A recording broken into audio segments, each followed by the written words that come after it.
একজন শিক্ষক যিনি হাতে বইয়ের বদলে বন্দুক তুলেছিলেন। চট্টগ্রামের আকাশে যিনি প্রথম উত্তোলন করেছিলেন ভারতের ত্রিবর্ণ পতাকা, যার নাম শুনে কেঁপে উঠত ব্রিটিশ ইংরেজরা, তিনি হলেন মাস্টারদা সূর্য সেন। 1894 সালের 22শে মার্চ নোয়াখালী রাউজানে জন্ম সূর্যকুমার সেনের।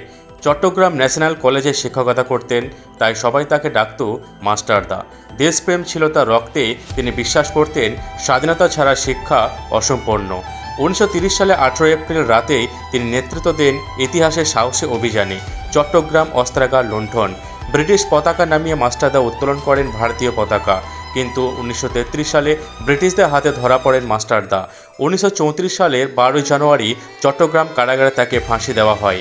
শেষ মুহূর্তে তিনি বলেছিলেন, তিনি আজও জীবিত প্রতিটি তরুণের হৃদয়ে, যে তরুণ অন্যায়ের সামনে মাথা নত করে না।